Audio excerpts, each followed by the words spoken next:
After receiving some highly sensitive files, the plot comes to a head. Mulder begins acting violently and erratically for some strange reason. The agents then find themselves at the center of an investigation that could lead to their final dismissal. This is not happening. This is not happening. What are you doing here? Can we talk inside? I'm not feeling well. I didn't sleep last night. Really not in the mood for the Three Stooges. I don't think we've been followed. Oh, who would follow you? A multinational Black Ops unit. Codenamed Garnet. Trained killers. School of the Americas alumni. You boys been defacing library books again? They don't want us. They want him. Kenneth Suna. We think that's his real name. You've heard us refer to him as the Thinker. What did he do? Hacked into the Defense Department computer system. Why? The Thinker's an anarchist and a snoop. Whatever he got into has made him a very wanted man. Customs and immigration are on full alert. Every port of egress is closed. What are you coming to me for? In his last communique, the Thinker named a meeting place and a 3-hour time window. He asked specifically for you. The only problem is he may already be dead. Andrew, Yes, Mike. how are you today? Oh, man. Here we are. We're here. Never have to watch X-Files again after this. Never have to watch the X-Files. Well, season 2 at least. Episode 25, Anasazi. That's a lot, eh? I mean, is it... They don't all have 25 per season. No, I think this is the longest one. I think it is the longest. If I recall correctly, this is the longest one. Season 9 and season 5. Or no. I think season 9 is the shortest. Technically 19 episodes because the last episode is 2 parts. Yeah. But it turns out to be 20.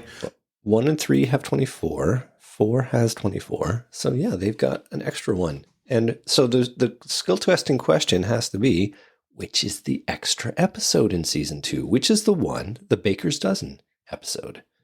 I think they were really gunning for Fearful Symmetry. They had high hopes for it. And they thought it was going to be fantastic. I think it was 3. I Probably think they're was.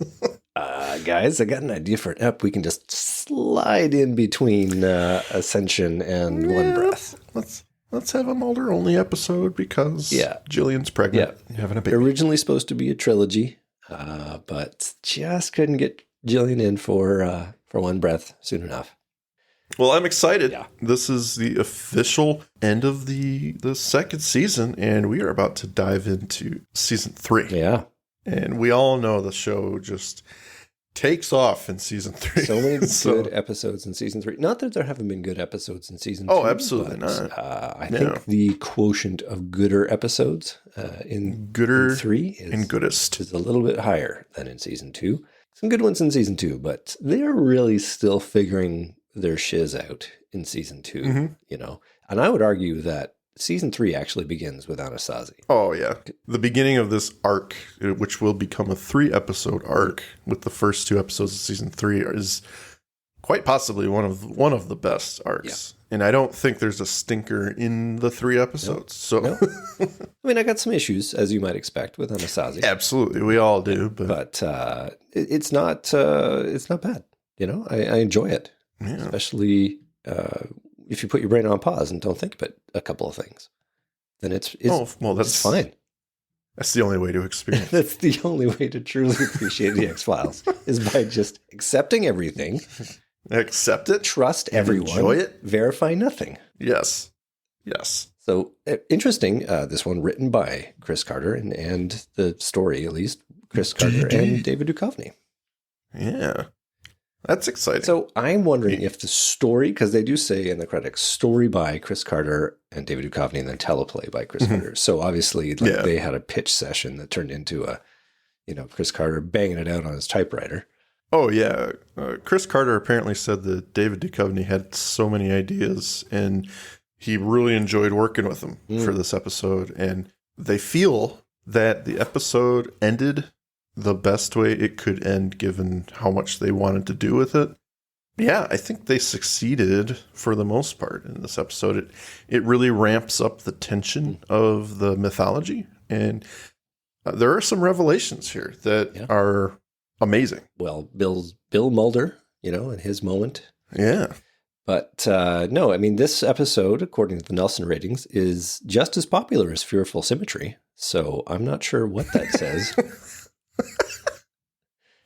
It means nothing. I think it means they were excited for the X-Files, and the Fearful Symmetry just happened to be on that night. So yeah, exactly. It's Nielsen rating doesn't mean they liked it. It just means that's how many people were waiting for the X-Files that day. That's right. Ooh, it's got to have an elephant. Unfortunately, it was Fearful Symmetry. Yeah.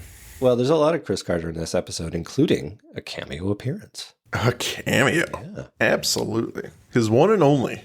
The irony is I had to do a little bit of research to figure out which character he actually was. I mean, I had no image of what he looks like. So I had to actually look for some interviews of him to be like, oh, he's that guy. Okay. I wonder if they actually darkened his hair, because I don't think I've ever seen him without white hair. Yeah. Well, but he's definitely got like a dark gray in that scene. Oh, definitely. Yeah. Well, Andrew, I am ready to decode this episode with you. Oh, it's encrypted. Do we have the right decompression filter? I'm going to call Kenneth Suna and see if we can get this one cracked open. I think we're ready. I think we're ready. I think we're ready. I think we are ready. Excellent. So, yes, as you stated, written in part by Carter and David Duchovny. This one is directed by R.W. Goodwin. As they are all for these season finales. Gotta roll out the big guns for the season finales. There are a few recurring actors here. I'll probably get them out of the way right now. No. You have to do it when they show up. Come on. Okay, fine. I was trying to... All right. Don't you be efficient. All right, listeners.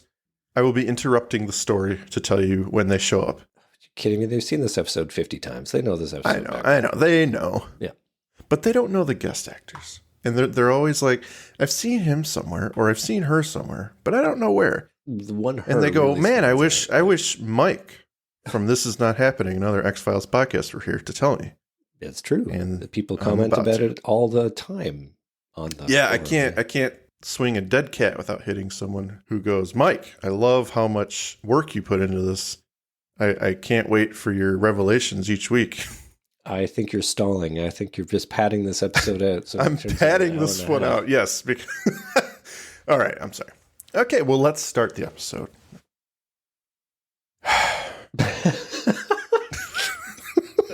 Let's start. Giant pause. Let's start. Okay, we open on the Navajo Reservation in New Mexico. A dog barks in the distance during the night. In a small house, a young man sleeps. Suddenly, the earth around him begins to shake, waking him. The next morning, he leaves to go riding his motorbike, but is warned by an elder that he should leave the snakes alone today because they'll be angry and afraid. With a quick moment from Eric, the young boy, he decides, yep, that's what a crazy man would say. But after he leaves, someone flicks a mind control switch on the elder, and he tells the other man eating breakfast that the earth has a secret it needs to tell as he stares meaningfully out the window. Yeah, it's and then they flick the switch back. Yep. So Eric rides his bike through the desert into the mountains. He rides along cliff sides, the red rocks around him clashing with the green of the nearby trees. Despite it being a composite shot, the colors are actually pretty great here. It's a good composite shot. Come on. In 1995? That's an excellent composite shot. I'm not saying. It's very noticeable. It is pretty noticeable, though. Yeah. The kid parks his bike and peers down a ravine to see something white and flat peeking up from under the red of the stones. He goes to investigate and begins sweeping the dust and rocks aside to reveal something long and metallic. He rushes home to show people his discovery. Outside the house, a small group of people have gathered as his father and the elder step out. They all look down as the elder speaks in his native tongue and walks away. The younger of the men interprets. He said it should be returned. They will be coming. Just then the camera cuts to reveal a dead, skinny, curled gray organism that resembles the form we recognize as an alien gray, with large eye sockets and long digits. Credits! Clearly an alien. Dun, dun, dun. Yeah. It couldn't be anything else. Nope. Yeah. Okay, so questions. Do you think Yes. Eric is, his Indian name takes snake torturer or something? Because he gets called out pretty specifically by Albert. It's like, leave the snakes alone today. And Eric's like, oh, okay. Put your sticks down. Stop stabbing them. Don't Stop flinging them around. don't fling the snakes around. God. Yeah, I mean, he must do something with snakes Yeah, because It's so that is out a there weird comment. warning. Yeah. And those are the most disinterested kids looking at this dead alien gray or whatever. They're just literally standing there, not poking it with a stick or nothing. Jeez. Well, that's because Eric wasn't out there to show him how to do it. Let me show you how to poke a body. Well, let me show you how you poke shit. And the final thing I dislike about this scene, I mean, it's fine. It's a good X-Files open, sure. But the last thing I don't like is Albert speaking in Navajo at the end and it not being translated. It's like, episode, you already set the rules. When somebody speaks in Navajo, it's translated. It got a lower third. They had to give it that line. It must be returned. I mean, you can speak. They had to be like, what do you say? Yeah, that dramatic shtick of like, what did he say? I mean, first of all, Yeah. that kid knows no words. I mean, honestly. Actually, he knows words because earlier on in the room, he's told by Albert, don't mess with the snakes today. And the kid's like, oh, okay. Or does he say He doesn't anything? say anything. He just kind of, he gives that look, like I said. He gives the look like, that's a crazy man. Oh, he says it in English. That's why it's not translated. Choose a language, Albert, honestly. Choose a language. It's not the first time, I don't believe, that they have someone who speaks a different language. And sometimes it's translated, and then other times it's not for effect. Yeah. But yeah, this is one of those instances. For effect, and it's a little annoying. Come on. We're 2 minutes in. And I will have things to say about that train car later on. I'm not going to say. Oh, I will too. I will too. All right. After the credits, we head to Dover, Delaware. A man cosplaying as the average 2023 conservative sits in his home reading his shiny new copy of The 50 Greatest Conspiracies of All Time and taking notes like it's a textbook of fact. His computer chirps as it is decoding something on its own. Suddenly it begins beeping. A hit. The man, visibly surprised, jumps up from his couch and an access granted screen is awaiting him. He exclaims happily to himself and shoves a DAT tape into the drive to download his find. We go now to the UN. A well-dressed man walks hastily down a hall and knocks on a door. He tells the man inside that someone has broken into the MJ documents. The man in the office looks up concerned, as the man relating the information looks like he's about to wet himself. Am I going to get fired? They make a call. We cut to a Japanese man in another office on the phone, and then to a German one who declares this is their problem and hangs up. He then calls someone himself. CSM picks up, calmly stating he's already taken care of the problem. But when he hangs up, he addresses the room he's in, stating that was the phone call he never wanted to get. So he was bullshitting the German. He does a lot of that. In the worst I gotta German say. possible, by the way. It's that's phonetics Germany, you know. If this is the phone call he never wanted to get, why on earth would he leave the documents on a public server? Well, they kind of go over it. Yeah, somebody says with they Bill. were supposed to be destroyed. They weren't. Yeah, that's just Yeah, I will say I do like the focus on hacking as a very unsexy activity, especially in the 90s. It's like, nope, you just set up an auto dialer and it sits there pounding away for hours until maybe you get lucky. It's probably a very real adaptation of it because, you know, in movies and everything, it's like someone at a computer screen under a single light and they're sweating at the computer, but and then that's they really say, not what it is. I'm in. Yeah. Not the case here. And I do like the genesis of the syndicate here. This telephone game between the Japanese guy and the German guy and the Italian guy. But this was kind of the genesis of the syndicate, isn't it? It is, but it's, if I have to pick apart something, it's going to be that it's a little broader than it ends up being, in my opinion. Like the syndicate members become very specific people. And Yeah, this seems and- to be much more like Illuminati All over eyes the in planet, sky. yeah. All over the planet, yeah. So that's my only gripe with it is whether or not it's fact or remains fact is up in debate for me, but it's a cool scene, and I like the idea of it. And then we, as you say, we got the genesis of what becomes the syndicate here. So Yeah. always good. Yeah. I mean, I don't need it all explained to me. I like that they're, again, trying a few things on to see how it works. And they're gonna give us more defined evil bad guy characters, even if they never get names. And I'm okay. I can excuse this in the grand scheme of things because they didn't dedicate a whole episode to this and these people. So us not seeing them again is okay. We can just assume they're part of the syndicate that we will come to know. That's right. They're serving a role here. Yeah, it's not like they're inserting a whole race of aliens that act differently than the other aliens that act differently in the show. Well, they all got one thing in common. They can't land a friggin' UFO to fly a plane. Yeah. So in the next scene, law enforcement breach the hacker's door. They clear the home without finding him. The next day, Mulder's in his apartment grabbing a glass of water. He takes some pills as someone knocks on his door. It's the lone gunman.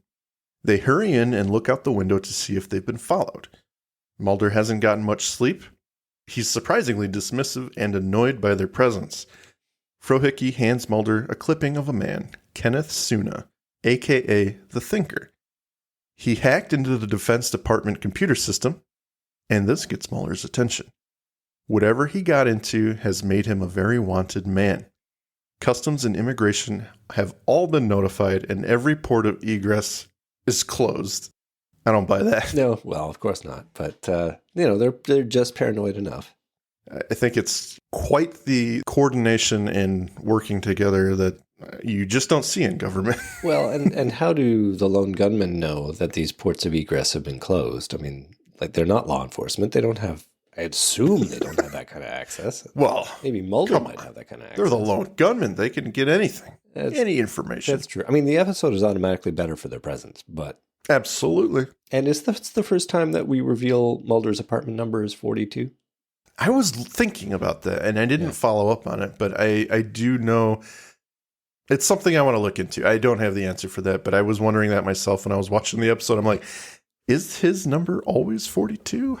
No, maybe he moves apartment to apartment, keep a low profile. One person died in this one. Another person died in this one. That's right. Just can't stay in the same apartment. Yeah. But the Thinker has specifically asked for Mulder to meet him during a 3-hour window somewhere. Just as soon as Langley posits the idea that he may already be dead, a gunshot rings out from down the hall. Mulder springs into action, grabs his gun. He runs down the hall in search of the source and comes across a gathering of people at an apartment door. The old woman inside shot her husband and is in a tizzy on the couch as someone tries to console her. The police arrive and take over the scene. And, okay, so I love this scene, this particular part of this scene. Not everything works, but this part of just the spontaneous murder, which makes sense later, but in this moment right now makes zero sense. Like, there's this violent, horrific act. She knew him for 30 years, her husband married for 30 years, and now suddenly kills him. She's freaking out. Like, it is such a weird moment.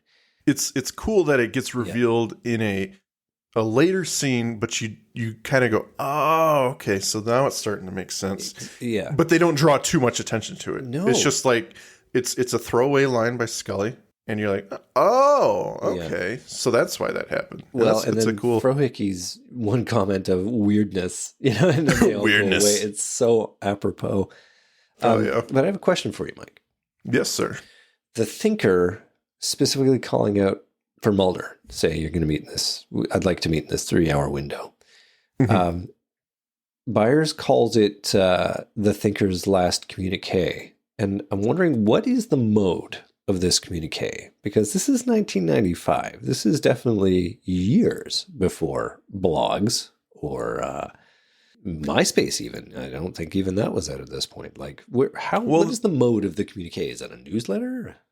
I would say they have talked about emails already, and it is a thing at this point. It's not widespread, obviously, but I wouldn't be surprised if there's a digital communication between these people or between the hacker community and the X-Files that Posts to a website somewhere or a bulletin board. it's even under pseudonyms. We know they use them, and we know Mulder's part of that chain. Maybe the Thinker has like a 500-person distribution list on his email. Yeah, chain letter. something like that. Yeah. Some sort of networking. Okay. Before it was a social network. And finally, the police response on that shooting. I had that in my notes, but I was like, I'll just skip that because it's obvious. They are timely in this episode. Yeah, they are like on the corner going, what the hell was that shot? And then the mode with which they just sort of wander in, we'll take care of this. It's like, what? Nothing to see here. Nothing to see. This happens every week. Old lady shooting her husband of 30 years. Everybody stand back. It was incredibly fast. Considering Mulder just got there from his apartment down the hall. It's like, who called the police and how the fuck did they get here? She called the police before I'm going to kill my husband. Oh, that's great. Before I kill him. I want to play a game. Yes, she's Jigsaw. Yeah. Anyway. That's what this is now. So later on that evening, Mulder is in a botanical garden walking, waiting. He sits and is then approached by the Thinker. He's frantic, but gets his story out to Mulder. What he's found is technically the Holy Grail. All the information regarding UFOs that the government has dating all the way back to the 1940s. He hasn't read it all, but he got what he could. The man himself is a little dumbfounded. He didn't expect to actually get in. But he's very worried because he took no precautions to cover his identity. So much for being the Thinker. If he's like not taking any precautions, come on. Boom, boom, boom, boom. Yeah. Well, he gets his. So yeah.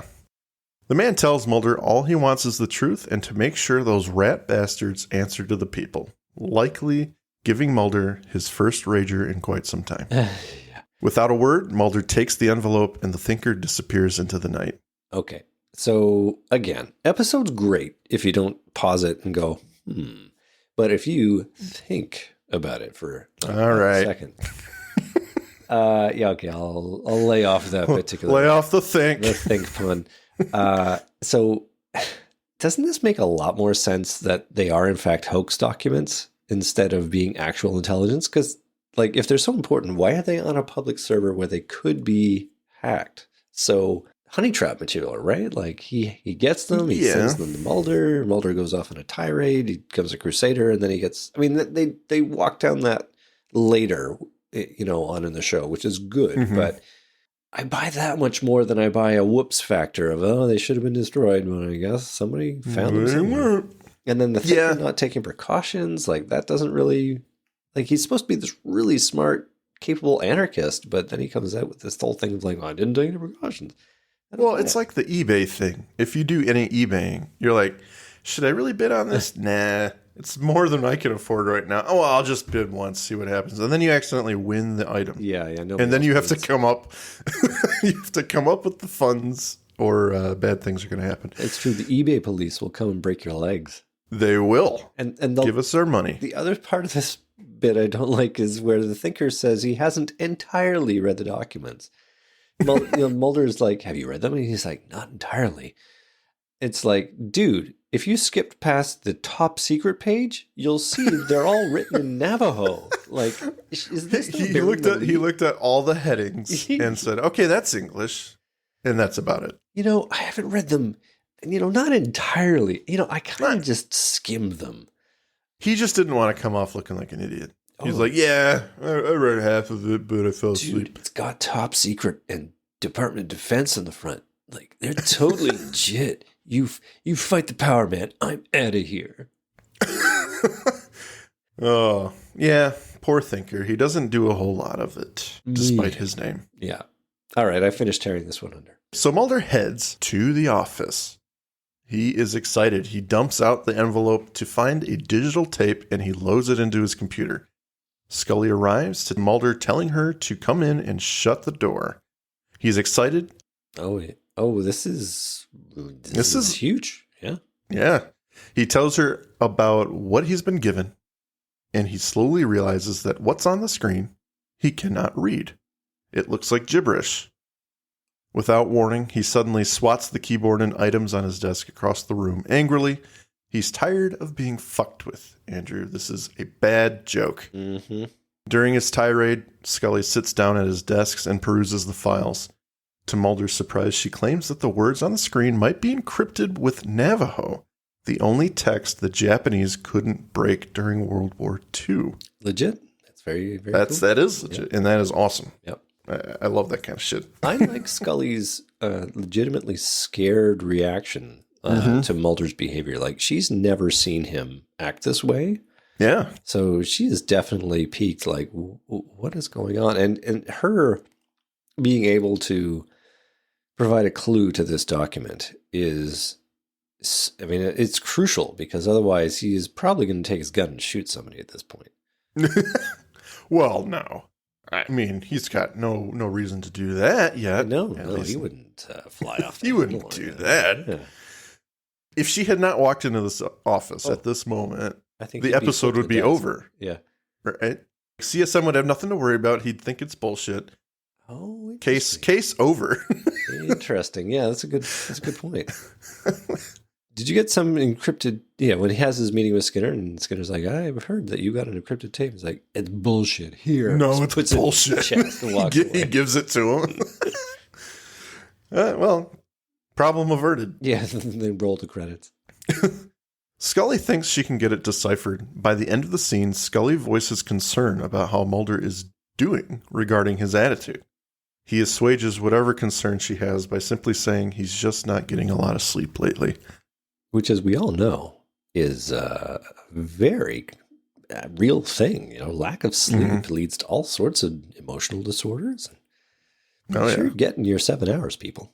Absolutely. Let's stop right here Yeah, have an for an infomercial about the importance of sleepy time. Out in the FBI halls, Mulder approaches Skinner, asking what he wants. And Mark Snow's score here hangs on a tense, high-pitched string indicating trouble. When Mulder shows blatant insubordination towards Skinner, Skinner tries to talk to him, but he just walks away. As Skinner grabs his shoulder, Mulder hits him across the face with a closed fist, knocking his glasses clean off his face. Much akin to the fight with X, the two enter a physical scuffle, ending in Mulder getting bested real quick in a headlock. Skinner finishes the fight and sends Mulder on his way. Ain't no Skinner like an angry boss Skinner. That is... Yeah. I mean, it's intense. We know two things about this, and that is, A, Mulder is no match for Skinner. None. And B, this is a career ender of a move. Absolutely. What the fuck? But Skinner just lets him walk away. There's no, you're a loose cannon, Magruder. You're suspended. Yeah, it would have to go down to Skinner.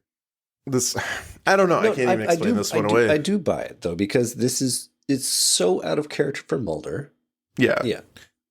And he knows that there must be something crazy going on here, because this is not something that would normally happen. Absolutely. And Skinner is the type of guy to get to the bottom of something and at least hear Mulder out. I think he's just stunned, which is why he doesn't I want your badge and gun right now, you know? Yeah. But yeah. The fact that Mulder would do that in front of plenty of fellow agents is telling in and of itself. You know, this is not the Mulder he knows. Yeah. You know, something's going on here. So, well, and of course what sets off Mulder is he's bringing up the tape, right? He's like, there's a rumor you've got this highly classified tape, and Mulder's like, no, I don't. Nuh-uh. You've got the tape. And then he walks away, and Skinner makes the mistake of touching Mulder on the shoulder. Yeah. Right hook. You just don't do that. So, yeah. Scully enters a boardroom full of her superiors. She takes a seat and is questioned about the incident in the hall. She has no insight into Mulder's behavior other than his lack of sleep. When she refers to Mulder as her partner, she's called out by a higher-up who is none other than Chris Carter himself in a lovely cameo. So a boss on screen and off screen. Yeah, she can't escape it. He asks her if she would lie to protect him. Another man tells her about Mulder's scheduled disciplinary hearing, and if they learn that she's not telling them something important and it comes out in that meeting, she will be fired, essentially. Yeah, it's a real nice moment here, right? Like, this is, we're only about 13 minutes in, and they're setting the stakes. They're like, if you guys can't fix this, you're outsy. So we've got 2 agents here that are recurring actors. Michael David Sims, the FBI agent at Scully's inquiry. He's got several episodes, including The Blessing Way and Avatar. He's the guy who, in Avatar, he's really trying to nail Skinner. Not in a sexual way. Killing the hooker. Yeah. Anyway, and then Ken Camero Taylor, we've seen several times as the senior agent during this inquiry and Redux 2, 1 and 2. I think he's credited as the third man or something, the third agent. Yeah, something weird like that. It is pretty weird. Question: do you think? I mean, we've had Scully come up here for a little meeting. Do you think that they had Mulder in for a meeting? I don't think so. I don't think so either. I think that's the meeting that they're talking about. You know, Mulder's got this inquisition later. Yeah, he's been informed. We left a message on his machine. I think they're trying to get their information. They're trying to get facts from other people who may know him, and they can go in loaded with answers of their own, you know. Because Scully's been writing her reports, you know. She's been taking little notes. So she's got the inside track on Mulder's brain. Nice. Yes. Wow, that is quite a scene. And Chris Carter gets his cameo. Yeah. And he does a good job as the actor there. He looks, appropriately concerned. You refer to him as your partner. Weren't you hired to debunk his work? Gotta be honest, I think I've heard this story. I think I may have written your dialogue. After that meeting, we head to West Tisbury in Martha's Vineyard. Bill Scully answers the bell at his door. We get an amazing silhouette before he does that, though. Yeah. It's awesome. The surprise is it's CSM, who greets him friendly-like. We agreed you would never, he says. And then CSM cuts him off. That was a long time ago. Fast forward, the 2 men share a drink and discuss the technology of the day and the position it has now put them in with the leaked documents. So I guess to answer your question, they just didn't assume. This is their way of not assuming the commercial success of the home computer and networking. Maybe that's kind of... To the episode's credit, they proffer a reason, or they don't just let it hang out there. This question of how on earth would this extremely sensitive document be publicly available? And I do buy that in this time, you know, the technological nascency, that it would be feasible that it could be stored somewhere. But what it says is that this organization that the Cigarette Smoking Man is a part of is not perfect. You know, they are at times sloppy and thick-headed and stubborn and just irrational and impulsive. And in that spirit, they can make mistakes. And this was one. You know, the document was put in a place it shouldn't have been. And they just didn't imagine that somebody could come in and hack it and take it. So, and to bring it more into focus, we're talking about 1995 networking. So to put it in a little bit of perspective, I'm a huge gamer. I'm sure you know that. Doom, D-O-O-M. Do you have another podcast, Mike? I have another podcast. What do you do in that podcast? I review video game soundtracks. Oh, that's like such a nerd. Cool idea. I think so. People should really listen to those episodes. They should. They don't.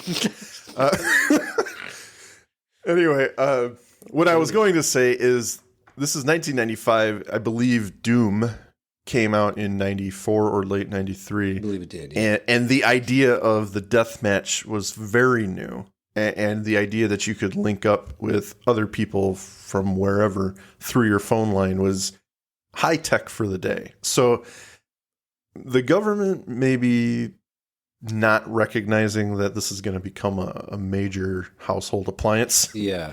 I could kind of believe it. Yeah. But like you said, it's encouraging that they actually tried to explain it away a couple times. Yes. So they know there's a hole there, you know? Yep. The writers understand. Yeah. I like that they they have the CSM tease out the details a little bit to be like, who could have imagined that, those computers that we used in sending, it doesn't say this, but basically saying that we used to send a rocket to the moon are now on somebody's, desk, and they're as powerful and they can do all this stuff that, anyway, to your point, I like it.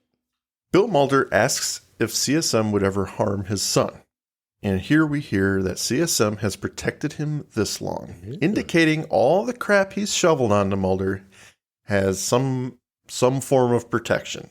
So reasonably, at this point, Andrew, it's here that we could surmise that the golden rule when dealing with those pesky X-Files agents, don't kill Mulder unless you want a crusade, could be a little bit enlightened here. Or he could be lying his ass off. He could be lying his ass off, but he does go on to say, there's no point. Again, he talks about turning Mulder into a martyr. In the very next line. So he's pretty clear on the principle of like, the Fox Mulder has accumulated a lot of allies. Taking him out would cause too much noise. They don't want to interrupt the plans of the syndicate by just shining a spotlight on Mulder's activity.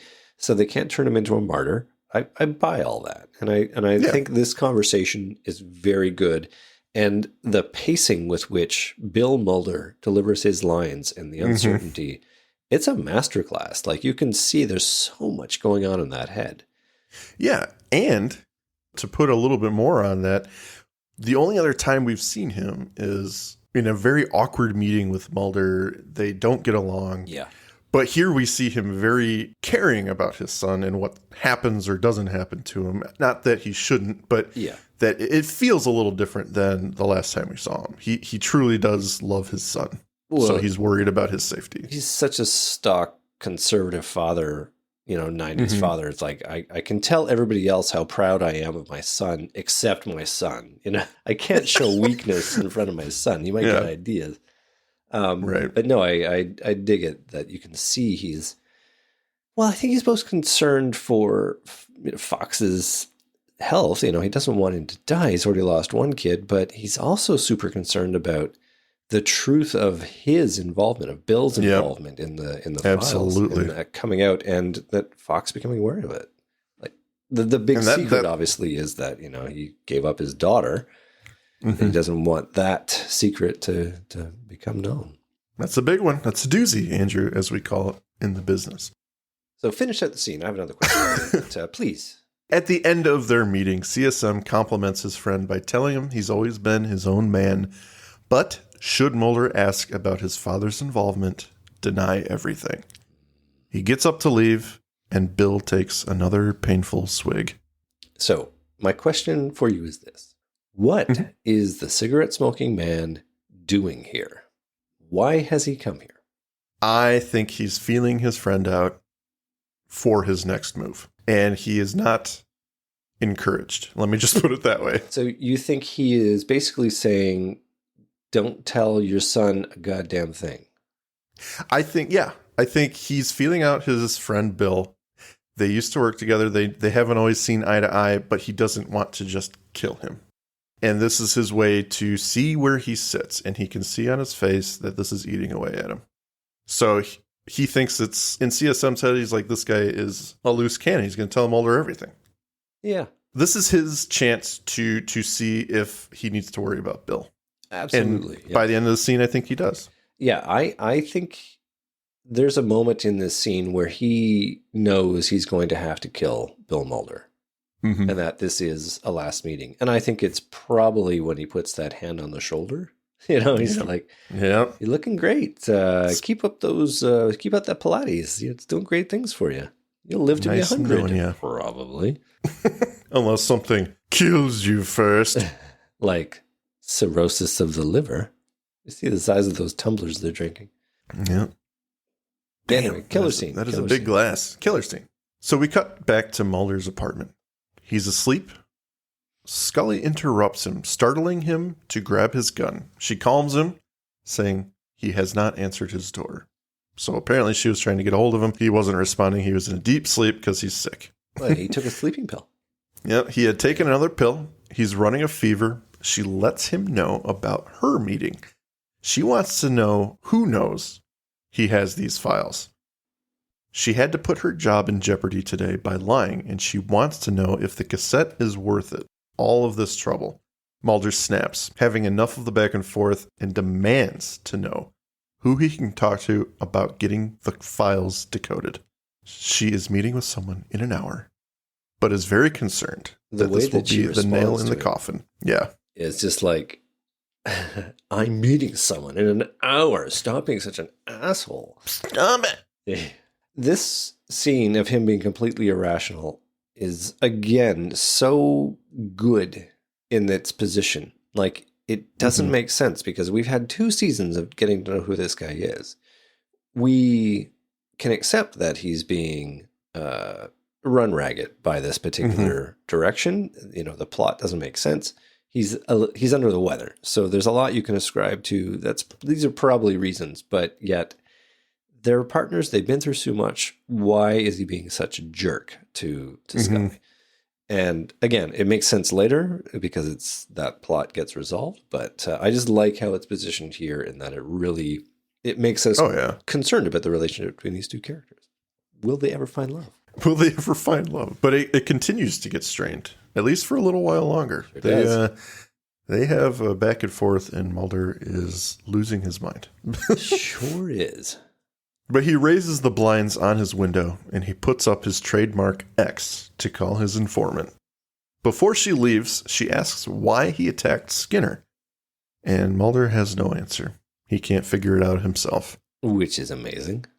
That's great. That's great. Yeah. Because it just goes just a little bit further to show he is not himself. So He sure isn't. He's somebody else. At the offices of the Navajo Nation, Scully meets with a woman who can read some of it, but will set her up with a man who is a code talker.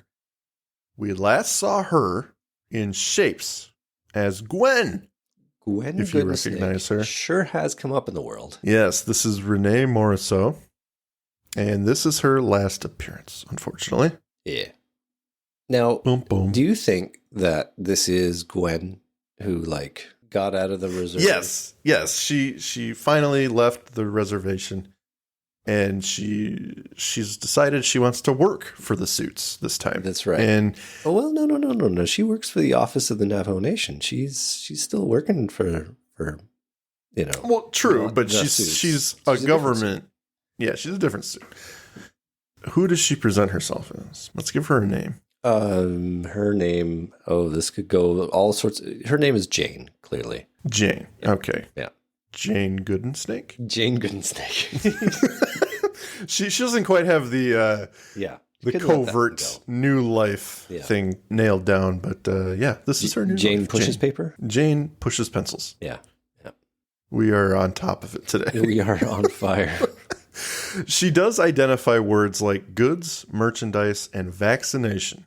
Modern words that stand out to her. I like that. I kind of dislike that it's like... They're too... Well, no, I guess what I dislike is that she can conveniently translate some, but not all. The plot can only progress this much and no further. Yeah. But they do give you a reason why, and that is because they're modern words and they stand out. So that's fine, but I don't know if... I'm certainly no expert on languages. I would just imagine that how can you know some words but not, other words? Yeah, it is unclear. Yeah. And like you, I don't know the ins and outs of that, but it does seem a little convenient. It raises a little flag for me, and I think this whole episode is designed around certain things. It's designed around the end and work back. It's designed around the cliffhanger ending of what is the status of Mulder. Is designed around certain revelations coming at certain times. So the plot has to progress in a certain way. I just feel like it's a little clunky at times. Absolutely. Yeah. Totally agree with that. They had a lot of cool ideas, nifty ideas, but they had to make them work in a way that, So, in Mulder's apartment, he receives a call from his father. He's still drinking and summons Mulder to his home. It's very important. Mulder leaves. Later, Scully arrives at Mulder's apartment. It's a little bit of a weird scene. It's very quick. Yeah. Scully arrives at Mulder's apartment and is shot through his X window. We hear a car speed off. Luckily, because she's, a star, she was only grazed. Serious plot armor, yeah. Just a little bit. She's got a little bit of blood on her hairline, but that's about it.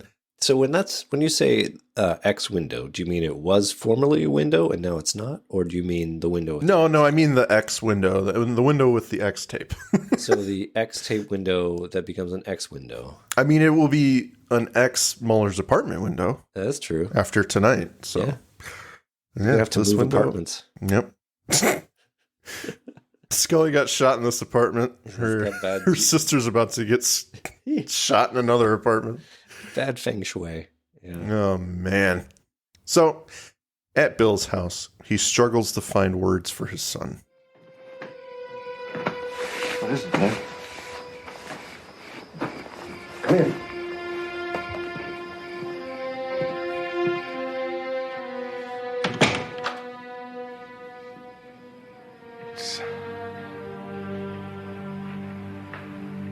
It's so clear now.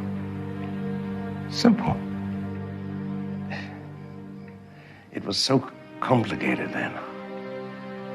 The choices that needed to be made.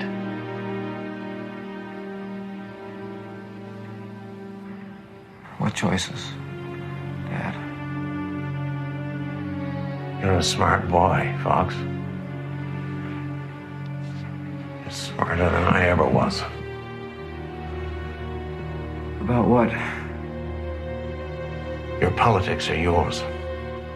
You have never thrown in. The minute you do that, their doctrines become yours, and you can be held responsible. You're talking about your work in the State Department. You're going to learn of things, Fox. You're going to hear the words, and they'll come to make sense to you. What words? The merchandise.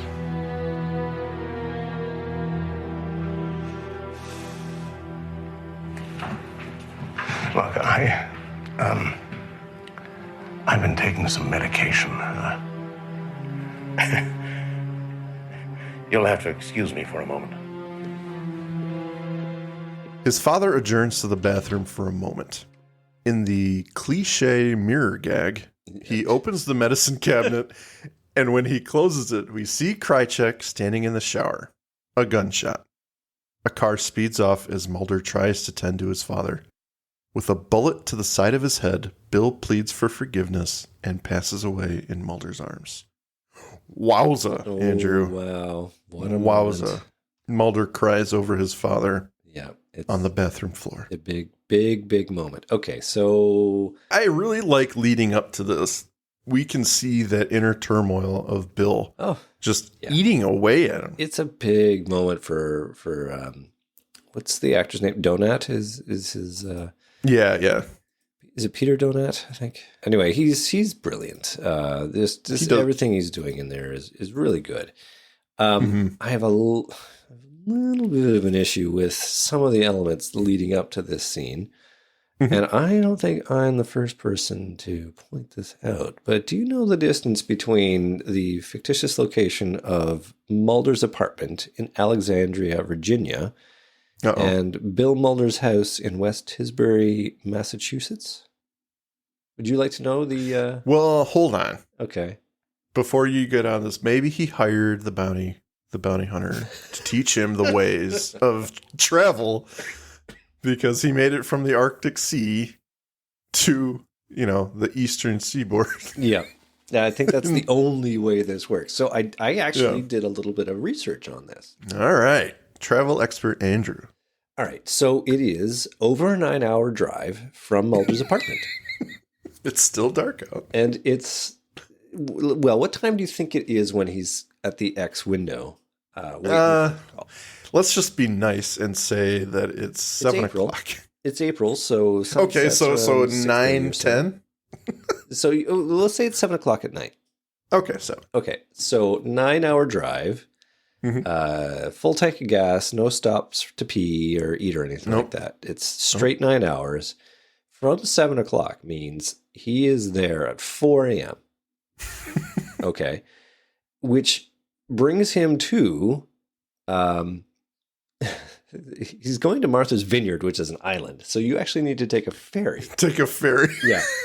You need to take a ferry from Wolf Head or something. I don't remember the name of it. And maybe it was different in 95, but right now, first ferry is at 6 a.m. So that's unfortunate for Mulder. And it's a 45-minute ferry ride. So, a little travel time. He's going to be there well past 7 o'clock. And at April 1995, well, April every year, the sun's been up since at least 6 a.m. Not just in 95. Just in 95. Just in 1995, the sun would be up by now. That's right. So I question, again, I don't think I'm the only one who questioned the 9-hour transit time it would take him. As we would assume, shaky, sick Mulder would, motivated in this way, just sort of jump in the car and go. But technically, there are 3 airports on Martha's Vineyard, and it's only 383 sort of direct miles from Washington National Airport. So he could have, has he got a friend who can do a spontaneous charter flight? It's only an hour and a bit to. I'm telling you, it's the bounty hunter. He's just stuck his thumb out and got a ride. He's throwing caution in the wind. He's like, fuck it, I'm still going to fly. So Even though I crash everything. Mike, I put it to you to find an appropriate sound effect for this momentous occasion because I believe we have identified a plot hole.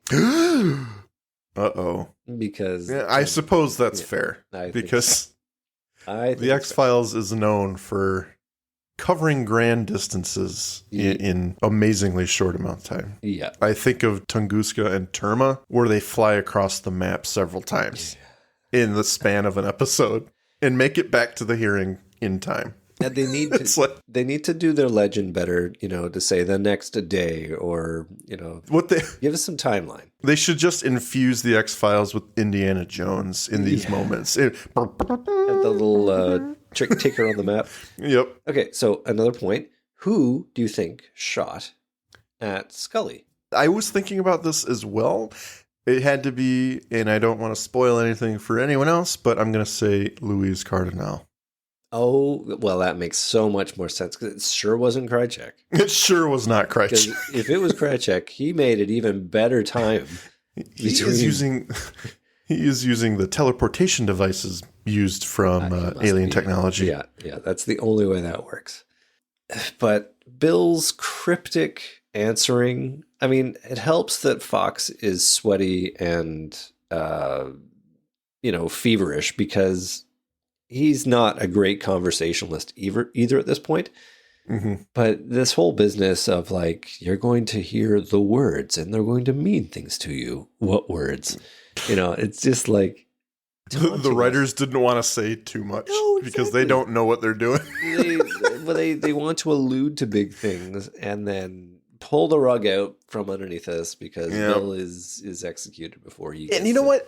I'm okay with it. Only not because it's the X-Files, but because it actually makes sense. This man has been struggling with this for 20 years at this point. Yeah. Not just that he was involved in something, but ever since he gave up Samantha, right? Yeah. So he doesn't know how to say these things to his son. He's admitting, his wife knows, but that's a completely different story. He has not told his son, who has spent his life looking for his sister. And if he were to find out that his father was behind it in some capacity, that is the end of their relationship, most likely. And I think, again, obviously he cares in a conservative way about his son, but he doesn't want to hug him. He's not gay or anything. Well, he does hug him when he comes to the door. No, I know. I'm just trying to paint a picture. No. Yes, I don't like the foil of using Krychek as the villain here and setting up this whole dynamic of you killed my father, prepare to die. That it just, maybe this is the beginning of the trope. I'm sure it's not the first time it's happened, but it just feels like an easy way out and just so you're about to get the truth and then it's snatched away from you in typical X-Files fashion. Would it have been better if he... What is your problem? Is it that it is Krychek or that he dies, period? No. I think he's unfortunately destined to die. I think that the better way out, though, is that he shoots himself. Heart attack. Oh, he just goes to ask himself. I think he's like, I'm glad you're here. I love you, son. I've got to go into the other room to do something. As opposed to this thing of, I've been taking some medication. It's 9:00 and I've got to take my pill. Be right back. You know, it's that just. I got to take my Metamucil. Yeah. This medication's giving me diarrhea. I've really got to go. Yeah, it's just so. It's a little bit cringy. It would be much more tragic if he killed himself because he would. That's his character. He can't live with the grief any longer. Yeah. It's coming to a head, and instead of facing his guilt head on, he chooses to end his life.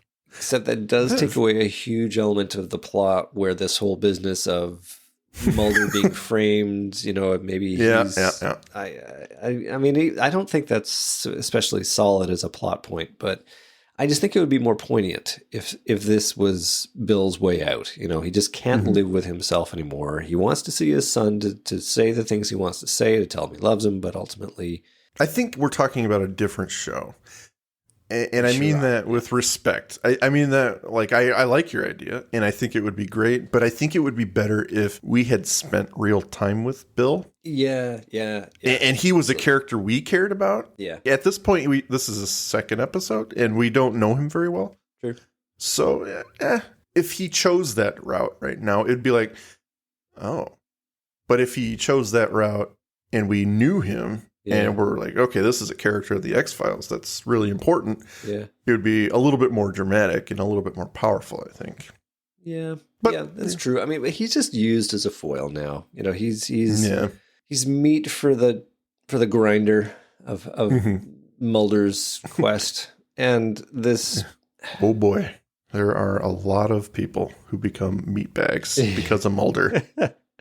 Well, and then the very death. And far and beyond the tropey, you know, the mirror's clear, open the cabinet, and then close it, and then suddenly Krychek is there. And then there's a man in your shower. This happens to everyone. I mean, Andrew. God, the times it's happened to me. Whew. Yeah. But if Krychek really shot him in the temple with a 9mm, I'm sorry, Bill's brains are splattered all across that mirror. Dead. He's dead-zo. Like, you gotta, yeah. In the 90s. You gotta love TV, man. Yeah, the TV tropes in the 90s for guns are thus. You're either grazed, like Scully just was, and or you're fine. fucking dead. Yeah. Or you're shot and, you know, to save on effects money, you just fall over and you're instantly dead. There is no trauma center. Yep. But the script has allowed him to be alive enough to utter a so sorry, but dead enough that he's not going to tell him the big reveal. So right. He's dead because the script demands that he's dead. Yeah, I'm totally with you on the gunshot. He would be dead. There's no talking after that. Yeah. But I do like the please forgive me thing that he says to Mulder because it pushes it forward in a way that's like, all right, this guy's guilty of something. Yeah. Whether or not they knew exactly what it was going to be is up for debate. But I mean, it's there because it's a little bit necessary to be there, again, for freaking character. Poetic. But I don't have to like it. No, I totally understand. Yeah. Bill gets shot in the head, Andrew. Yeah. Mulder runs to help, but cannot. He can't put a Band-Aid on this one. So after a commercial for migraine relief, Mulder has taken his father from the bathroom to his couch, and I'm not really sure... Yep. I'm not really sure that's a great idea, Mulder, but okay. He's not a smarty.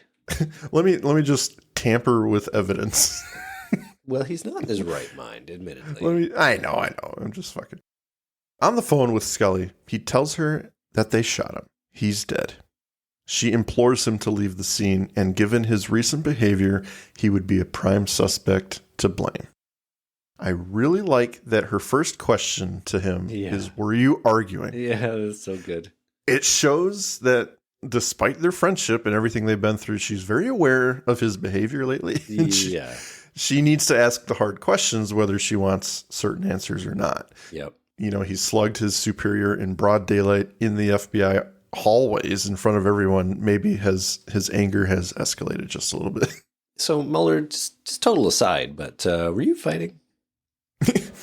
Did he say anything that pissed you off? Do you have your service revolver with you?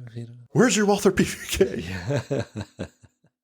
Again, she begs him to leave the scene because he's already a suspect. Staying there will only get him in more trouble. Everything right now is pointing directly at him. When he brings up the fact he was shot with someone else's weapon, Scully indicates, Mulder's an FBI agent. You can get your hands on another weapon. It's not going to hold up. So she tells him he can't come home and mentions that she herself was almost killed. Just kind of graze over that one. Bury the lead. By the way, I was almost killed. Anyway, moving on. Listen, don't feel guilty, but I was at your apartment and I was shot. I lived. Your dad's a pussy. I was shot in the head too. Yeah. Do you think your dad's got a tough? I was shot in the temple too.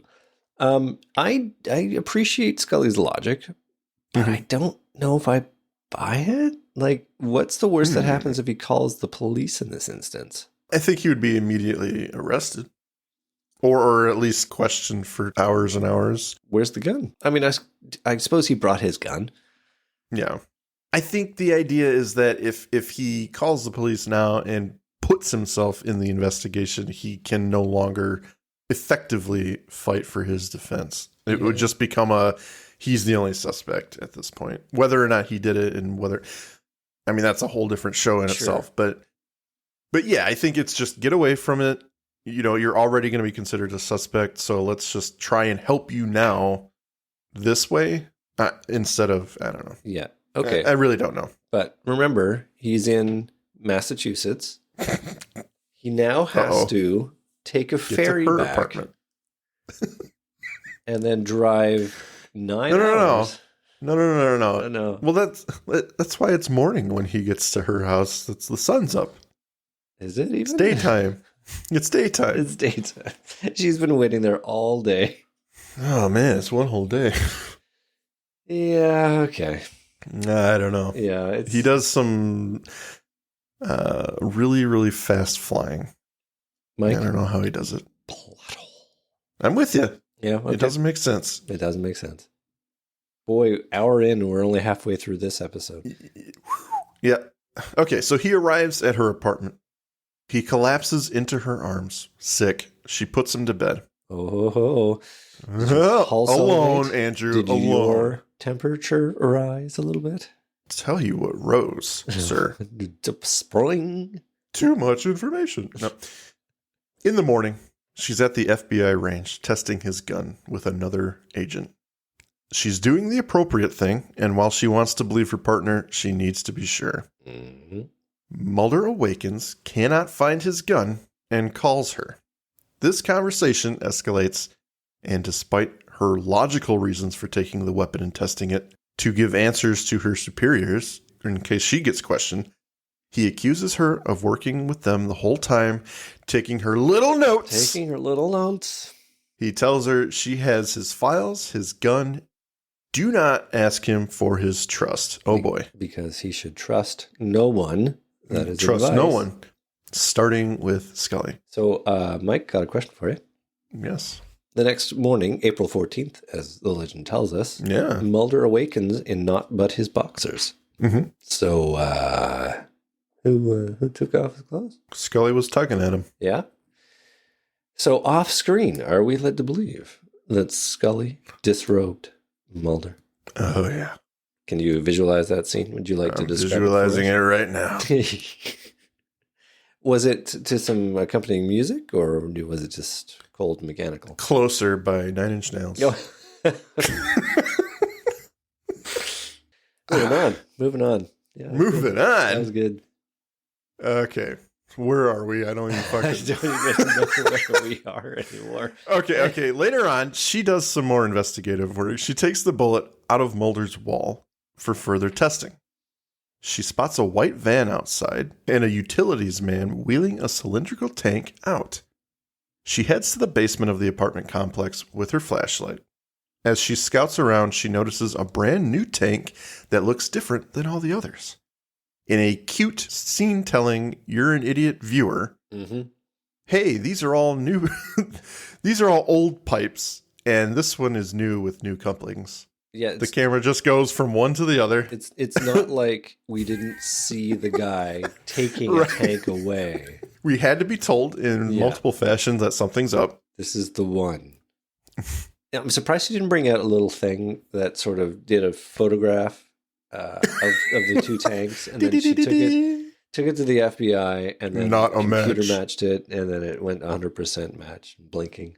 This is a poison tank. But I do like this scene. I mean, as much as it is pandering a little bit, I do like it because you know me. I like it when the agents actually Are doing investigate things and do stuff. And I love that she took his gun. Yeah, I think that's great. They were firing it into the water thing, which is awesome. You know, I see it in documentaries all the time. Yep. Excellent. Yep. Excellent stuff. This is law enforcement technique given life. I dig it. It's good stuff. So we can put together now that someone has been fucking with the apartment water supply. This and is it. remember, Andrew, This is how it. Mulder has been drinking a lot of water? Yeah. Dun, dun, dun. Yeah, this is the thing. That night, Mulder arrives in a cab outside his building.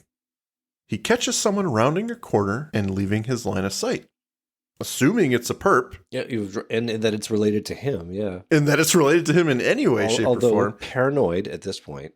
So yes, on very brand. much. On brand. Somehow off point, but very on point at the same time. Yeah. Mulder cuts through the building and hides to catch the suspected perp.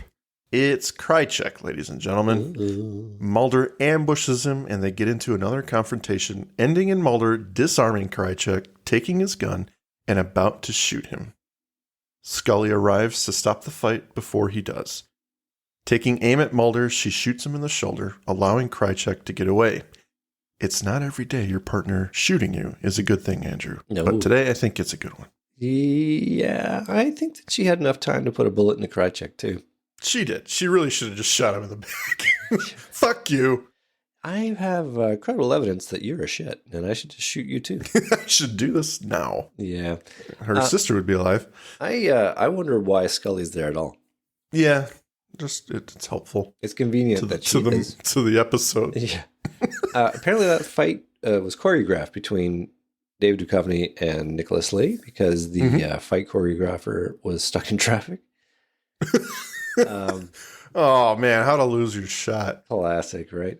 Right. And they rehearsed it so many times, the whacking that Nicholas Lee gets, and he really gives it in his performance. So much so that R.W. Goodwin sends a massage therapist over to Nicholas Lee's room after the rehearsals and shooting are done. So yeah, actors commit, man. Absolutely. You got these two, and then you got Skinner and Mr. X. Yeah, That was real too. that sure was. That was them fighting over the Kraft Foods table. Yeah, that's clearly what that was. Skinner took the last sandwich, and Mr. X was not having it. Apparently, I don't know if this Literally not having it. No, I don't know if this is apocryphal, but apparently David Duchovny for years would leave voice messages with Nicholas Lee, accusing him of killing his father. I hope that's real. I really do too, because I mean he's a jokester, obviously, but that would be Oh yeah. yeah. And just imagine 30 years on, that's still happening. I'm gonna kill you for killing. You my father. killed my father. Prepare to die. So Mulder awakens to the elder Native American and Scully peering at him. They're in a motel room. She explains that if Krychek is the one who killed Bill, his father, then his weapon is going to be the same. And if Mulder had used it on Krychek, there would be no way to prove his innocence in his father's death sentence. I mean, it would be harder. It would be harder, but not impossible. Yeah. Not impossible. Again, if you shot Krychek, I think that you would have a lot more compelling evidence for the case here. Skinner's got no love for Krychek. I'm sure he would have happily, backed him up in that case. Yeah. I mean, how many cases have they closed with very flimsy evidence? Right. So I think this would qualify. This would qualify. There's a lot more evidence. I don't know. They're just putting more emphasis on the fact that Mulder is a suspect in something terrible. Yeah. So anything he does is going to be scrutinized to the max. And the way he's been acting is just terrible. And the plot in a number of episodes will often go to great lengths to villainize our protagonists in an unrealistic way. I'm thinking of the movie where they friggin' save, school children and people from a building that gets blown up, and yet they are called to the carpet for, being derelict in their duty. So I could see a case where even though, they have a dead Krychek there, CSM could put his thumb on the scales and sideline Mulder in a way that he can no longer be effective. So I do accept the premise of the argument here that, she had to do this split-second decision to take Mulder down because he was going to make a dumb decision. I do buy that. I'm okay with that. Yeah. I think that there are other ways the plot could have gone. She decided to go that way. I still think she could have shot Krychek quite effectively. She's good enough to put a shot like that through Mulder. She could have put a shot like that through Krychek's leg. Put it through. I was just going to say, put it through his knee so he has a reminder every time he can't walk right. Maybe he'll stop being a shithead. Yeah. Be like, I let you live, but you can't walk right. This is what you deserve. Yeah. So Scully relays the info about the water in his apartment building. She found a dialysis filter, a device used in transmitting substances to solution. And given Mulder's psychosis lately, it was likely LSD. Bam. I would have loved to have seen that scene, though. Scully taking the 60-pound water tank and rooting through it to get the dialysis filter. Why am I doing this? Yeah. I hate my job. And this guy doesn't even like me anymore. This guy doesn't even like me. Yeah. Even after that thing in my apartment. Woo. It's here where she tells him he's in New Mexico. There is a long enough fade in to Albert Holstein's face that I can accept the transition of time. Oh, okay. In a way that we do not have with Mulder's visits to Mulder Sr. Like, it's literally like he says, Mulder, I need you to come over here. And we have this impression of Mulder driving down the street. Yeah. To pop into Dad, but it's Martha's Vineyard. You know what the solution is? Don't put Bill Mulder in Martha's Vineyard. Yeah. You put him in Baltimore or something. But he's a rich white man. He has to be on Martha's Vineyard or sure, there are plenty of some places other. you could be. No, you got to be Martha's Vineyard or Florida. All right. But I do love. Sorry, one more thing. No, you're good. I'm just going to highlight things I love because I'm often so critical. But Scully's "It wasn't an exercise in subtlety." Yeah. to sum up the plot of dosing Mulder, and it is a clever plot, but I think it's worth at this point reviewing the poisoning of Fox Mulder. Uh-oh. Because this happens before Mulder comes into possession of the highly classified, top secret, encrypted documents. Mm-hmm. So what that says is that the conspiracy led by Cigarette Smoking Man has decided to poison the water supply in advance of this. Either that they knew the Thinker was going to steal it and give it to Mulder, or more likely have already decided they're going to take Mulder off the board by just engineering the situation where he's going to go crazy and probably do something to get himself knocked out. I believe it. I think the whole crusade thing, CSM has a love-hate relationship with Mulder. He's willing to kill him in one scene and then in the other spare his life. Yeah. Same thing with Scully. Yeah. So I think that he's in one of his moods. He's like, you know what? This guy's been a stick in my ass for 2 years now. I'm done dealing with him for whatever reason before this episode. And yeah, I think he pulled the trigger on this really long and drawn out plot. I think it's, well, and he sends Krychek to kill Mulder ostensibly. Yeah. Like, are we assuming that was Krychek's endgame, was to go in and kill Mulder? I think it's possible. Honestly, I don't know why else he would be there. But yeah. To have a little confrontation, obviously, but I think he's just fed up at this point. Like he was fed up with Mulder at the beginning of the episode. Then the files got stolen. Yeah. Then Mulder got a hold of the files. Go figure. So that just compounds on CSM's problems, right? So he's like, you know what? Fuck it. I'm going to take out the Mulder family Mm-hmm. and just be done with this nonsense. Well, eventually the files are going to be irrelevant. Right. But I'll let you get to that. Okay. Well, the Native American, who has been revealed as Albert Hosteen, has been translating the files. He was a code talker during World War II. He claims he knew Mulder was coming. Last week, they had an omen. Most of the files are written in jargon, but there has been an international code of silence about extraterrestrials dating back to the 1940s. Evidence of the secrets is buried here in the desert. Albert will take Mulder when he's able. Scully missed her meeting with Skinner 2 days ago and doesn't know what will happen now. The two share a moment and he gets up. He thanks her for her help in this. He's obviously coming down from his trip. Yep. He's better Mulder. She drops another bomb. Her name is in those files. Something to do with a test, and she needs him to find out what. Well, she specifically says the context is unclear, meaning the code is again conveniently unbreakable when the plot needs To the it code to not talker. be. Speaking of convenience, the fact that Albert is the code talker, Yeah. and he happens to live on a reservation where there are alien human hybrid corpses. I'm willing to accept it because it makes the episode move forward. But again, there's probably other people that Gwen Goodensnake could have pointed Scully towards. Yeah. But no, it's him. It has to be him. It has to be him, yeah. Has to be. It has to be him, so it is. Okay. Yeah. Mulder and Albert leave. He says, secrets push their way up through the sands of deception. The Anasazi lived here long ago. The name means ancient aliens. No evidence of their fate exists, and historians say they disappeared without a trace. But nothing disappears without a trace.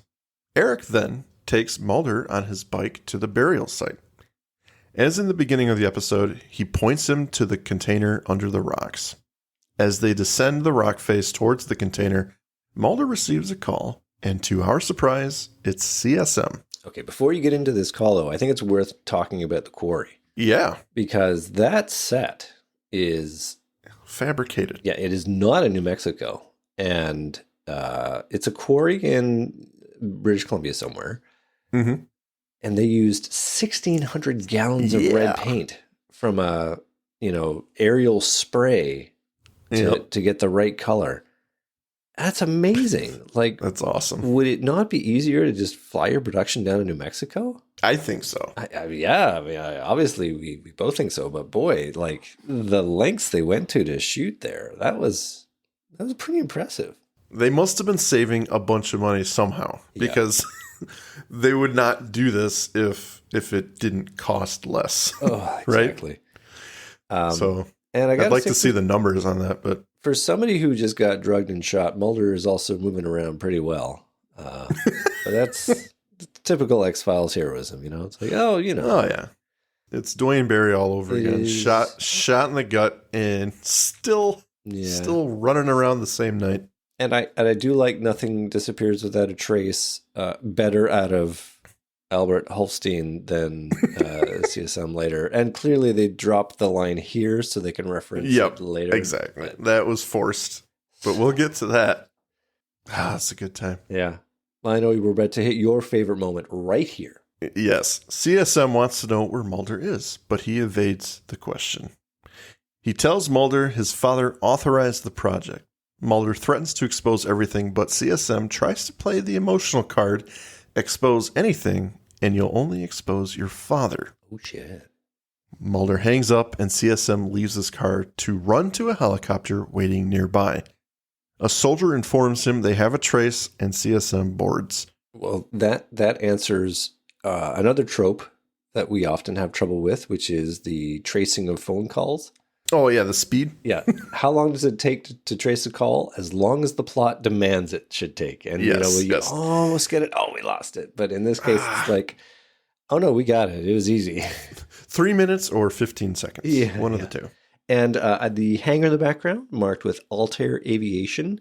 I love it those little real world details allow you to geolocate stuff. And this is Pitt Meadows Regional Airport, east of Vancouver. Nice. Yeah. Always cool to see that kind of stuff. It is. Let's talk about the train wreck of the boxcar. I'm ready. All right. Back at the burial site, Mulder walks along the object. He wipes dirt aside to reveal a plaque that reads Sierra Pacific Railroad. Eric guides him to a hatch. The two look inside into the black void. Mulder calls Scully from inside the car. Scully, Yeah, it's me.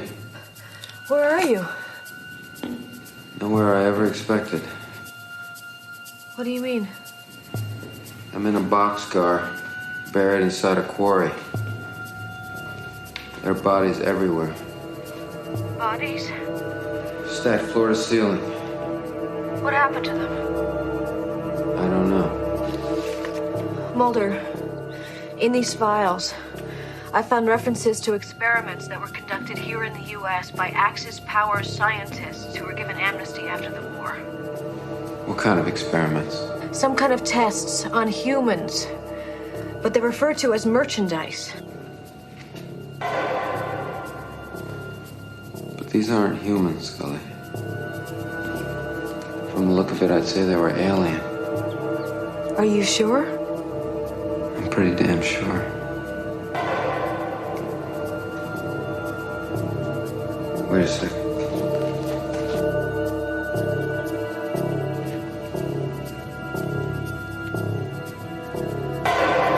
This one has a smallpox vaccination scar.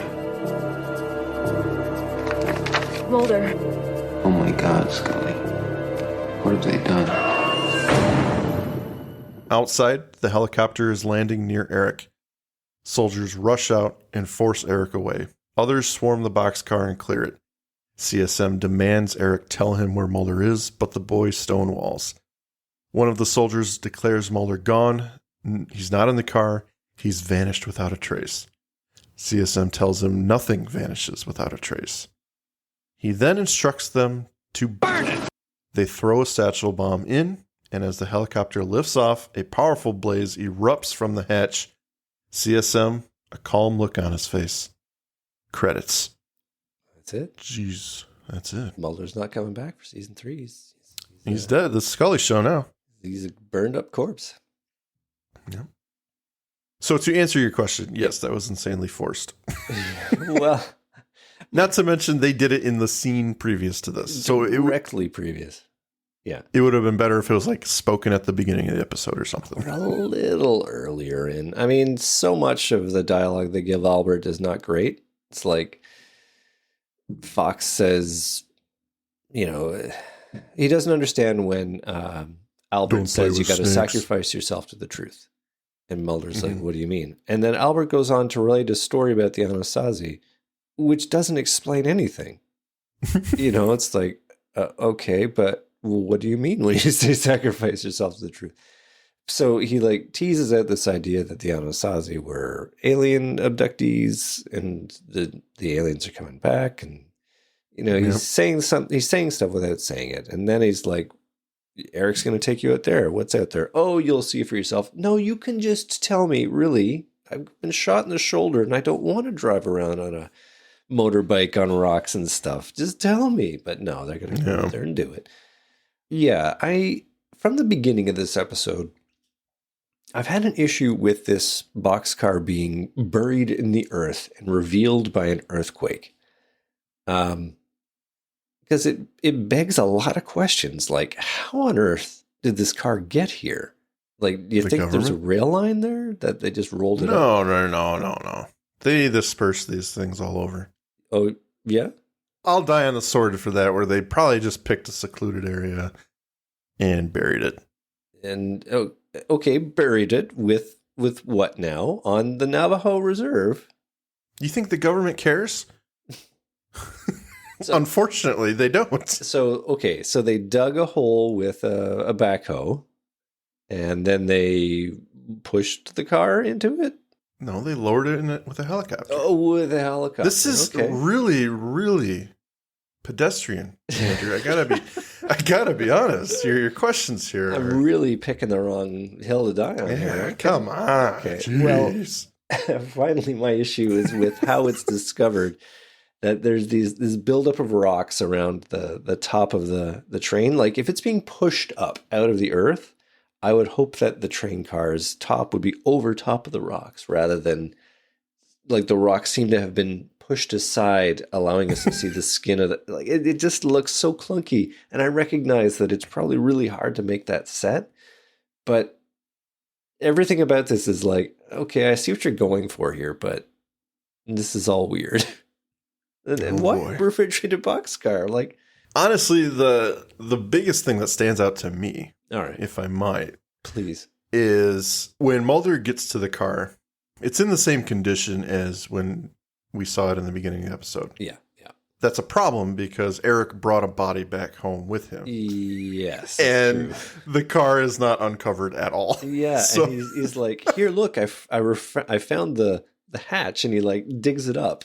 He digs it up. So he definitely didn't go in. Yeah. That's convenient. Well, maybe there's a lot of wind and that is a lot of wind. It's possible. I don't know why you're picking that apart. God, it's just windy. My God. Whatever. But I do like that when the helicopter's showing up, Eric's first reaction is to shut Mulder in. Yeah. It's like he's not going to duck his head down and say, hey, FBI man, there's a helicopter coming. What do you want to do? He doesn't speak in this episode. No, he's just like, oh shit, close the door, run away. I mean, at that point, there's really not much else you can do. The helicopter's right on him. Really? Yeah.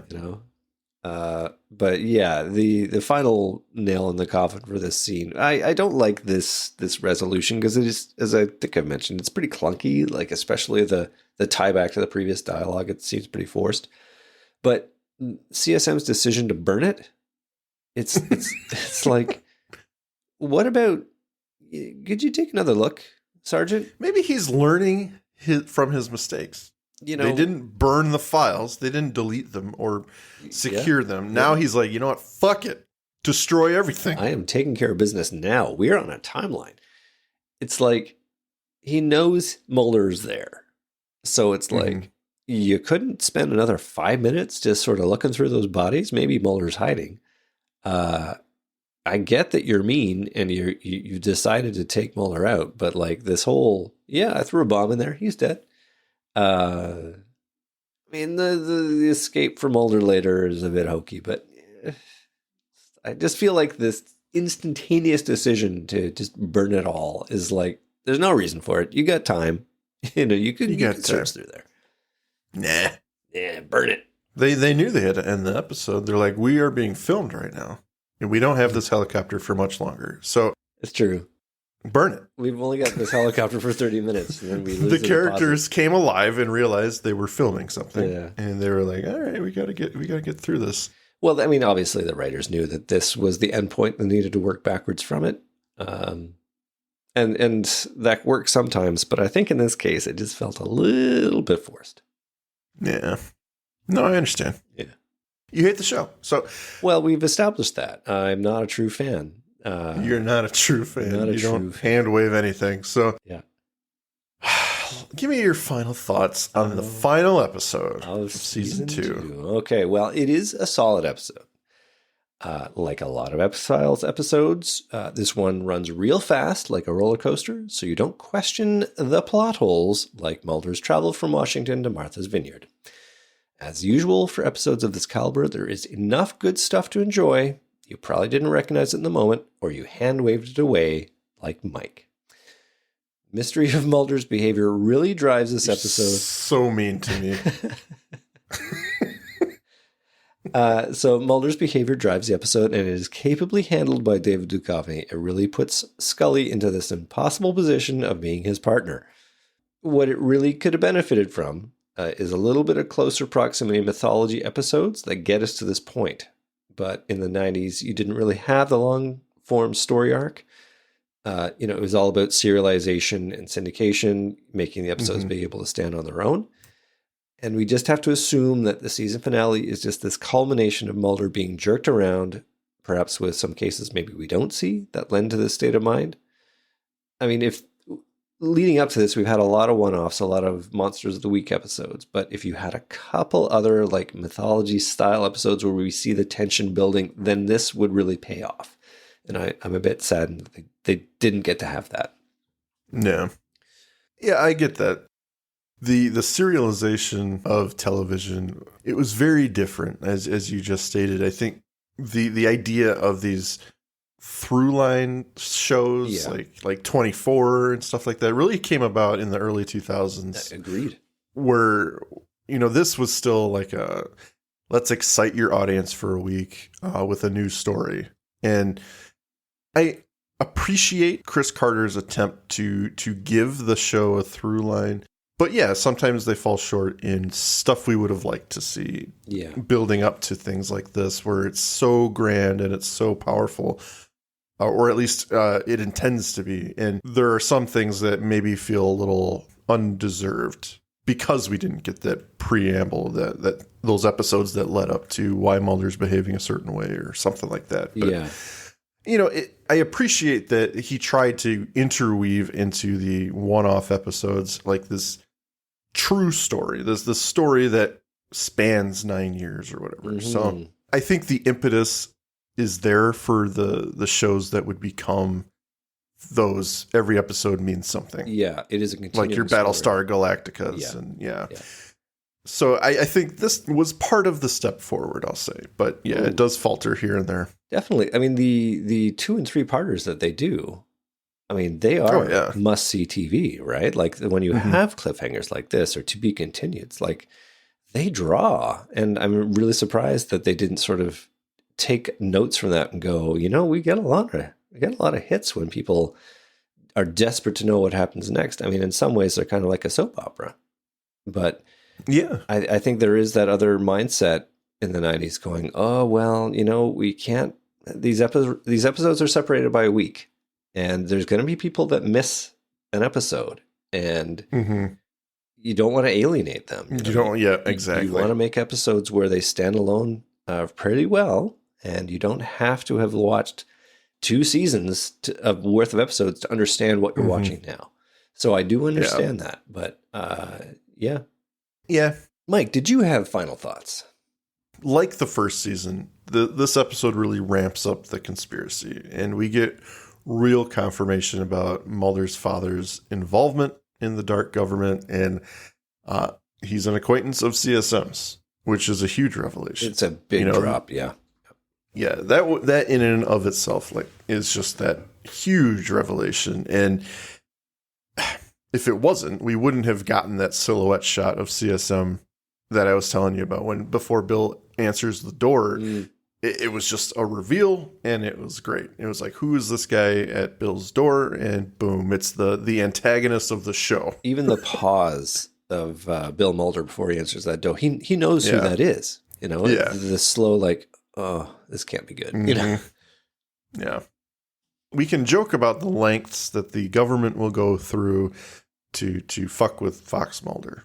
Specifically. And poisoning his water for weeks on end to make him crazy and start acting weird to get him fired or whatever. All right. Okay. It's out there, but it makes for enjoyable TV. And the reveals were fun. And certainly compelling. Not going to argue that. Yeah. And like we talked about earlier, it's the impetus of the syndicate. And I think we see CSM, at least for the moment, turn a page and be like, you know what? I'm going to kill Fox Mulder because this is more trouble than it's worth. I can risk the crusade. So there's a lot of stuff happening, and there's a lot of different stuff happening. Yeah. For me in this episode, which makes it compelling. I like the introduction of Albert Hosteen. We get to see him several more times throughout the show. And I always love to see Floyd Red Crow. He's amazing. Does a great job, despite crappy lines at times. Yeah, I just think the tension of this episode and the ending is fun. It makes you ask more questions. You're not given as many answers, I guess, is the point. Oh, And that's something that the X-Files really succeeds at a majority of the time, is asking those questions and never getting all the answers. So that's what makes the cliffhanger. And I think they did them pretty well. infuriatingly so. Like Yeah. giving you info dumps which propel the plot forward. And you're like, oh, but then this and that and why, you know, it's good in that sense, but well, and then they like reverse themselves later, right? Oh, that was all a hoax or whatever. They do play with the audience in a really interesting way that keeps you watching. Right. I think, I don't know. It just feels, I do like this episode a lot. It's just a little clunky for my taste. And the worst case example is CSM screaming, "Nothing vanishes without a trace," you know, as a direct callback to something we just heard 5 seconds ago. It's like, Right. yeah. And plus, like, nobody says that, you know, in that moment. He wouldn't say that. Nothing vanishes without a trace. Don't you know? I suppose maybe he would, because he's actually Canadian. So Yeah, that's true. Actually, it would be nothing burns with a trace. ooh, whoa! Nothing vanishes without a trace. Nothing vanishes without a trace. Eh? Oh, that's good. Well, shall we read off some listener comments? Yeah, let's go on. We have an hour and 50 minutes just about, so let's get to that. Basically 2 episodes. This is a bonus double episode here. Bonus. Yeah. I mistakenly told my wife it wouldn't take that long. Honey, it'll be just in and out because it's, just the season finale. Nothing we really need to delve into. Our first comment is from Amy Catanazzi, who says, "I'm not going to lie. I tend to rewatch the Mulder and Skinner fight scene. I always enjoy a rewatch of this episode and feel for Scully when Mulder is acting so kooky, as in a much bigger ass than usual." Not wrong. Yeah. Not wrong. Solid. Yeah, I watch that every night before bed. Do you examine his boxers and sort of take some measurements there? Mm-hmm. A little scaling? Mm-hmm. Yeah. Oh, yeah.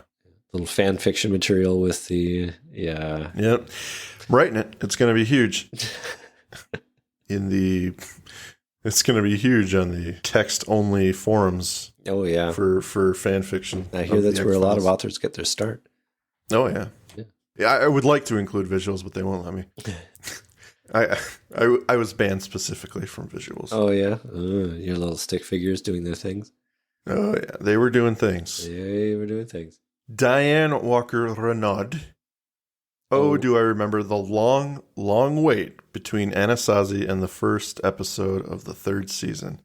Anasazi aired on 19 May 1995, and The Blessing Way aired on 22 September 1995. True that. It was a 4-month wait? Yeah. Yeah, the time between cliffhangers and the next episode on any TV show sucked. Yeah. And can I just say that I can't do it anymore? I wait until a show is done or a season is done, and then I'll go watch it. Netflix has ruined me. Streaming has ruined me. I ask myself this question frequently. How did I ever wait a week to watch the next episode? Yeah. You can't do it anymore. It's true. Streaming has changed the game. Like the idea of waiting a week for must-see TV, like it was what we had at the time, obviously, so we had to do it. But and now they're fucking with us. They're like, well, we'll release our shows a week apart. Yeah. Fuck you. No. No. Wait. Well, we're also blessed with a lot of amazing content. Like, right. There are shows which do that. That's fine. But you and I can wait until they're done, and then we can go watch the whole thing. Yeah. I lament, though, that some shows really aren't designed to be watched like that. Like Seinfeld, if you watch them bam, bam, bam, it's a horrible show. But whoa. It is. Because if let me you're verging on being fired right now. Let me make my case. If you watch I'm just going to preface your case. Hold on. I'm not even shitting you. I've watched that show 3 times this year, back to back to back. Not 3 times back to back, but each time I watched them, it was plowing through it. Well, which indicates to our listeners I have no life at times. You've got your pleasures. That is for sure. But really, a bad show. Well, no, the reason I say that, I mean, obviously it's a good show, but the reason I say it's hard to watch like that is because the week gives you a chance to forget how terrible these characters are in a lot of ways. So, you get to see this, that's offside. And, they do this other thing. It's like, that's not right. But then you can forgive them that week and they get to be kooky again. And I think that's the point they were trying to make at the end of the show, right? Was that they are awful people. But this is not the Seinfeld podcast. We'll get there. We might do that though, right?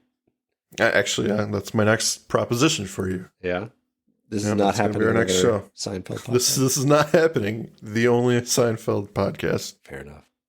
Well, our next listener comment is from Emily Messenger, saying, as somebody who clearly is a high quality person with great taste in thinking and such, my biggest hang up in this episode is the travel time. How the fuck did Mulder get from DC to the vineyard back to DC all within a few hours? How did he get on a plane or on the ferry wearing his dad's blood and acting like a psychopath? How did they get back and forth from DC to New Mexico so quickly? Don't get me wrong, I love this episode. I just get hung up on the travel time. It is unfortunate. I think. Did you read this comment beforehand? No, actually. Are you pretending to have your own thoughts about the episode when truly it was Emily's? Oh, you have just outed yourself. I had my notes written out before I went to do them. All right. But I will say, I think the easy fix for this episode would have just make Bill Mulder live freaking closer. Don't have this time sink of having to make him. They clearly didn't think about it. They're just like, nobody will care. Well, they establish his location when his sister shows up, right? Yeah, but he doesn't have to be living there now. He could be slumming. Also, he moved for this episode just for you, Andrew. Just for you. Well, maybe he's lured to a meeting with CSM, and he's like, I wasn't aware I'd be meeting you. Oh. If I knew it was you, I never would have come. Yeah. The X-Files, they have teleportation devices at times. Teleportation devices. Anyway, Emily's comment is not done. Where she says, here it comes. Also, I agree with Amy up above. The fight scene between Mulder and Skinner is delightful. I live for angry boss daddy Skinner. And you got to give it more sauce than that. Okay. I'm sorry because she's been waiting a long time for me to say this. Emily, we're doing this for you. I'm going to make Andrew live for angry boss daddy Skinner. Is that pretty saucy? Yeah. Is that something she'll use as a ringtone maybe? Angry it's boss up to daddy her. Skinner's on the line. There you go. Yep. I hope it was worth it, Emily. I'm sure she'll enjoy it. Do you want to read the last one? Leave the Snakes Alone Today by Dean Roberto. I think that's him saying that's a kooky line. It sure is. But he enjoyed the episode. So that's what I'm going to interpret that. yeah, he just freaking liked it, man. He didn't need us to tear his sacred cows apart. Yeah. That comment is dripping with praise of the episode. Sure is. Well, that was a whole lot of episode right there. That is a lot of episode, but there's going to be just a little bit more, Andrew. Oh, what? Just a smidgen more. Oh, okay. That's right, ladies and gentlemen. We are covering The Blessing Way right now. No, I'm kidding. Wow. No, but I did want to tease something. Oh, what are you going to tease? As you know, Andrew, Do I already know this? This is the end of the season. Okay, so, am I done? Yeah, you're done. Can I go home You're now? fine. We are going to do a best of and worst of episode. So if you haven't voted, please get your votes in. Top 3, bottom 3, just like we did last season. Well, technically, just top 3. If they want to have bottom 3, they have to make a comment. They actually have to work a little. That's true. But That's true. They will have to work top for 3 that on the voting. Yes. And then, ladies and gentlemen, we have another special episode coming in the coming weeks. Mm-hmm. I'm not gonna tell you what it is yet, but it is exciting. It was exciting for Andrew and I, and we really hope you guys enjoy it. But that will be coming soon. If they make a guess and it's the right guess, would they get a prize? What the special episode would be? Are you buying them this time? Sure. Sure, I'll buy him a prize. I like those odds. All right. Yes, if you can guess what the special episode is, but you have to nail it. Like you have to really nail be like, it, this what is it's what gonna the be. episode is. Then Andrew will buy you an X-Files prize of up to $20. Thank you for establishing the budget. of Up the to prize. $200. Whoa. Whoa, you heard it here first. Andrew said he really likes you guys. He wants to buy you I an like you more than expensive I like gift. this X-Files episode, apparently. Whoa. Zoo. Well, yes, so stay tuned for both those episodes, and then we will be on to season 3. Oh, it's going to be a good one. Starting with The Blessing Way, which will round out what actually happens. I mean, I hope people haven't looked ahead to know what happens after this cliffhanger, because that would be... I am making Andrew wait 3 months. Yeah. And I wanted to give him a taste of what it was like back in the 90s. Oh, it's been so hard. I don't know what happens next. I mean, I think that this is where they write David Duchovny out of the episode, and it's Agent Doggett in season 3, isn't it? Mm-hmm. Yeah. Yep. Awesome. Coming up. Like me, that Robert Patrick. Robert Patrick. Way better than David Duchovny. Speaking of Robert Patrick, is it weird that he joined the show after they had a character named Robert Patrick Modell? Think about it, people. Conspiracies. All right. Thank you for listening. This has been Anasazi and Andrew. If you would like to say goodbye, please do so. Ladies and gentlemen, thank you for listening along with us as we round out season 2 of Anasazi. It's been a ride, and this episode's been a ride, and we're glad that you took it with us. And look forward to talking to you again soon. Oh, and one more thing. No, I'm kidding. It can't be one more thing. You've had one more thing this whole... I'm kidding. Oh, you're teasing. You American, you. Burn it! Thank you for listening to today's episode. If you liked what you heard, please rate and review on your podcast app of choice. Andrew and I would be eternally grateful to you fine people for helping us expand and get the word out. Also, we've got a killer group on Facebook. Feel free to join in on the discussion at facebook.com/groups/thisisnothappeningpod and become an official member of the syndicate. We do polls and we have questions for every episode to give you guys the opportunity to chime in and possibly let your voice be heard on our recordings. And please join us on our new Twitter at tinhxfilespod, no dash, to stay up to date on everything, moment to moment. Thank you, and remember, burn it!